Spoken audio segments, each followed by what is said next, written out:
Hello, viewers. Today is Sunday, June 29th, 2025.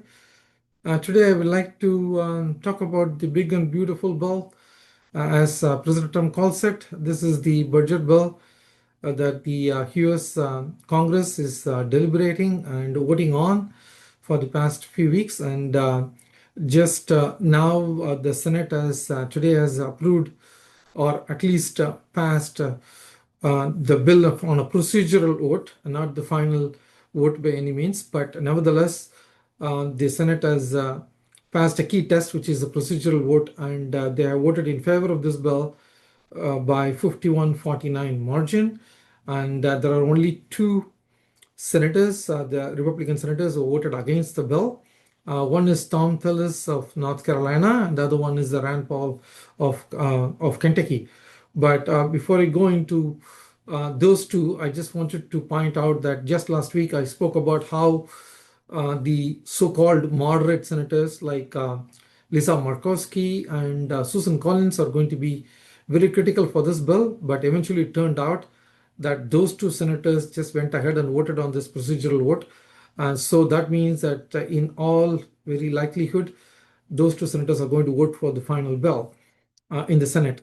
And that means that they have opted to go in for cuts on Medicaid and cuts in other programs like SNAP over, or some form of a reform or some form of a reduction in the tax cuts that the Republican Congress and the Senate is now passing now. So it's very, very unfortunate. I thought that Susan Collins and Lisa Murkowski would at least try to reason things out with the GOP leadership, but that didn't happen, and they voted for the bill.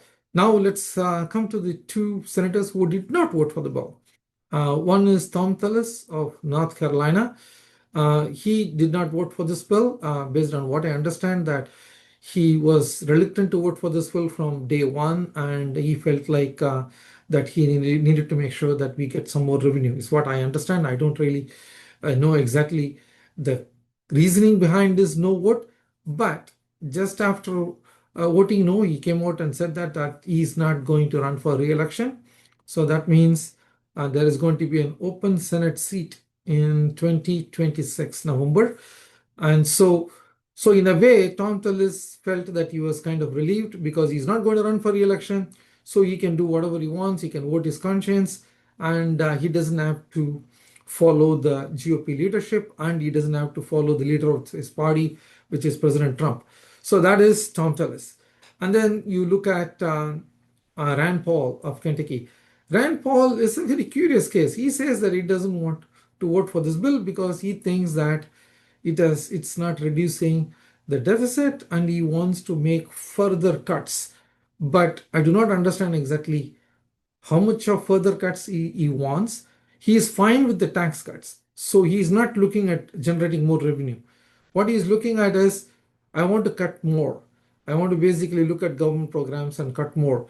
Whenever a Republican says that they want to cut more, they are mostly looking at these entitlement programs like Social Security, Medicare, Medicaid, SNAP, and other things.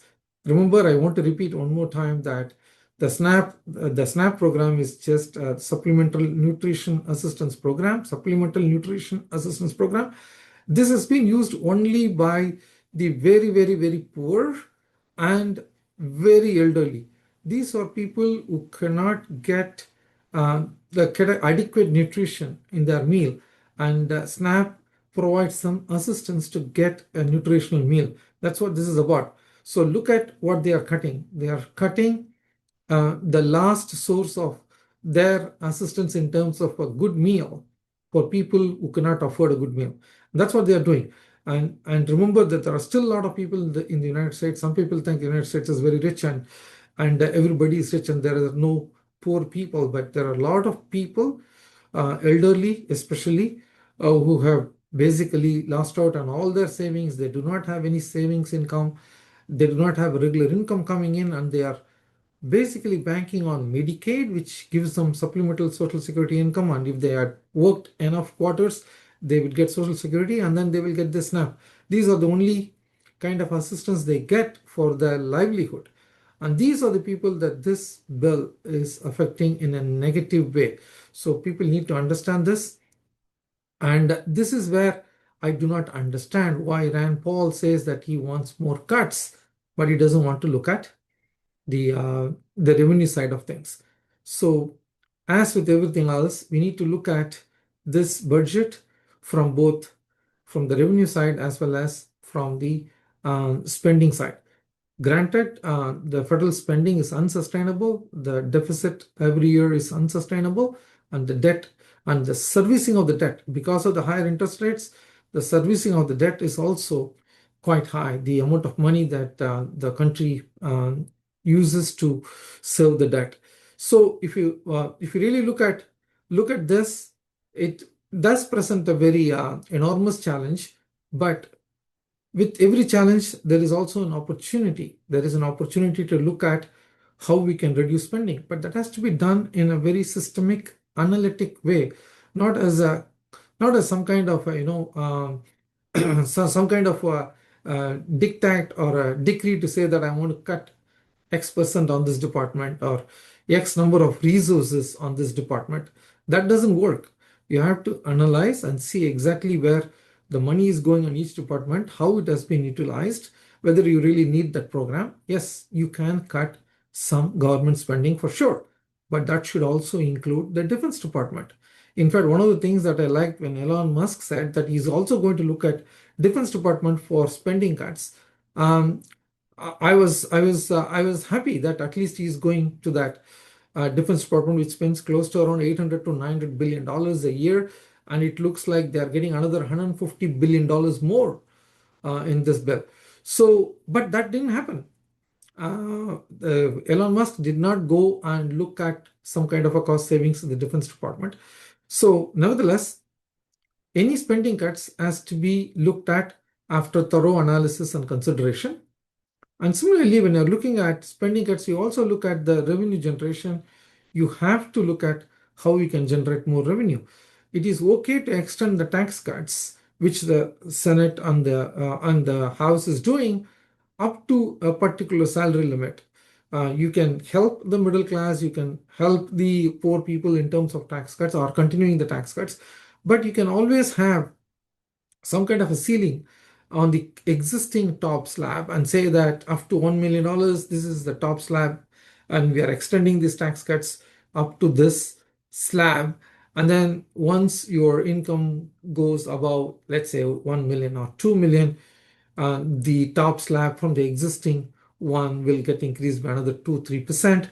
Then you are making people who can afford to pay, people who are making over $2 million or a couple making more than $2 million can pay that extra 3 or 4% on that money that they earn above the $2 million. Please remember that it's not a flat tax for all their income. Once you increase the top rate by 5%, it doesn't mean they're going to pay 5% more on the entire income that they have earned on that year. What happens is that up to that 1 or 2 million threshold where the current top slab is, any amount above that, they will pay the 5%. So if they're making $2 million today and they're paying 37%, and if the top slab moves to 42% for above $2 million, and let's say they make $2,001 more, they will only pay that 42% on that $1. So they will still continue to pay. So it's a marginal tax rate, so not the fixed flat tax rate for all their income. So it is quite easy to do that. That's one way to generate revenue. The other way to generate revenue is to obviously look at some of these algorithmic trading in the capital markets. Right now, there is a lot of stocks being traded. Almost 95% of them are not actually individuals or individuals who are actually trading on the market. It's mostly institutional investors. It's private equity firms.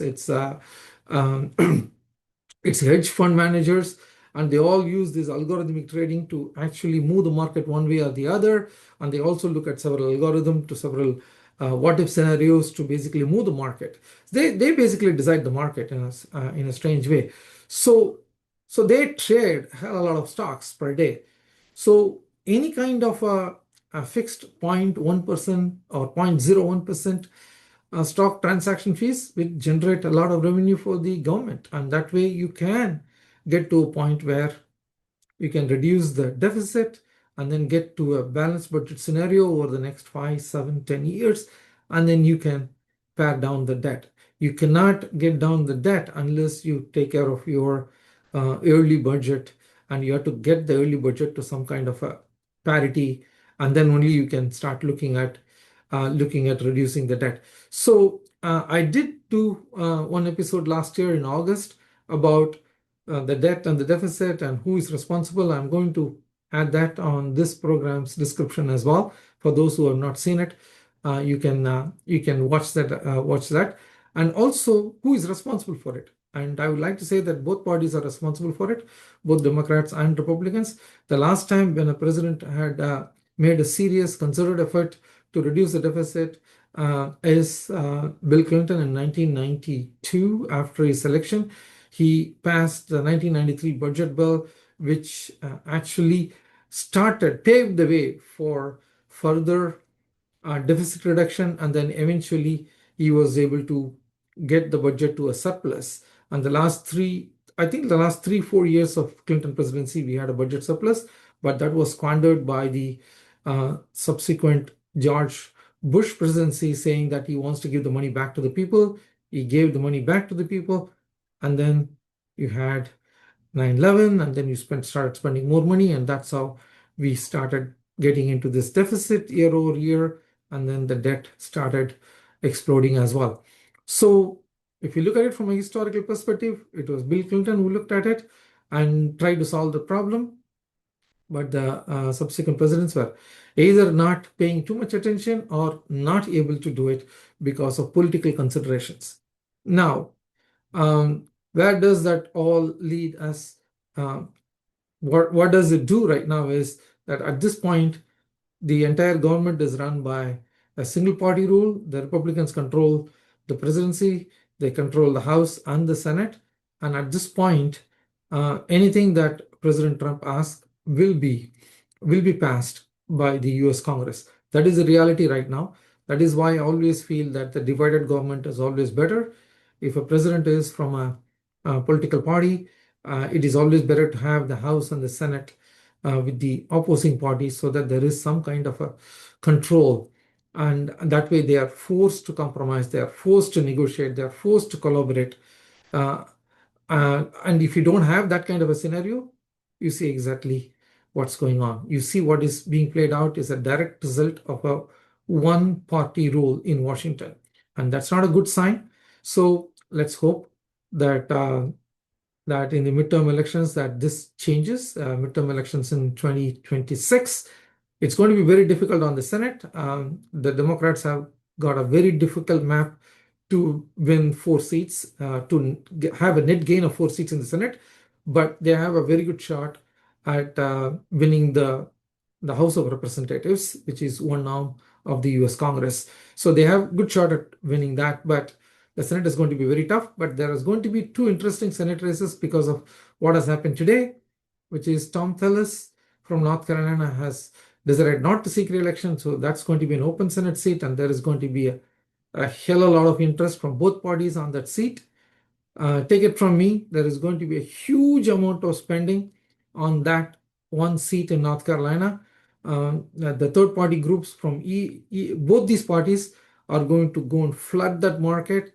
North Carolina is not a true purple state, but there are some signs that Democrats might be able to win that Senate seat if they have a very good candidate. Again, I do not know.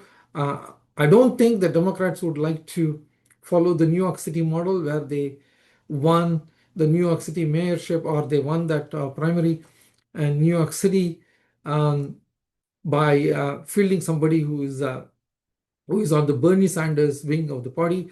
I don't think we can win in North Carolina from that wing of the party. You have to find a moderate. I think the former governor of North Carolina, Roy Cooper, might be a good choice for the Democrats, and that might work out well for them. But then the other Senate seat that's going to be very interesting. Again, a lot of the outside groups are going to spend a lot of money. is Susan Collins of Maine, especially after her vote today on the procedural vote. She had voted for this budget. She's going to own that, and she's going to be in trouble. In my view, she might still win the election, but in 2026, but it's going to be a very, very, very tough race. A lot of the outside groups are going to spend a lot of money, and it's going to happen from both political parties, both Democrats and Republicans. And let's see how that pans out in 2026. But in the meantime, let's go back to the budget. Let's look at the schedule. It looks like the Republicans are all set to basically pass this budget bill by Monday evening, Washington, D.C. time. I'm talking to you from the D.C. metro area. It's around 4 o'clock Eastern time in the evening. But in another 24 hours or 30 hours, I think the Republicans would have passed the Senate version of the bill, and then it goes to the House, where the House is going to most likely pass the bill as is. If they make any further change to the Senate version, then it has to come back to the Senate. So then the Senate has to again reapprove. So I don't think it will happen because President Trump will have enough leverage in the House to make all these people vote on the version that Senate is going to pass. Then it goes to the House, then the House passes, and then it goes to President Trump for signature. And he wants this bill at his desk by the 4th of July. So I think they are in a good shape in terms of that particular schedule. But let's see how this pans out in the next 24, 30 hours. I'll come back to you with another episode shortly. Till then, take care.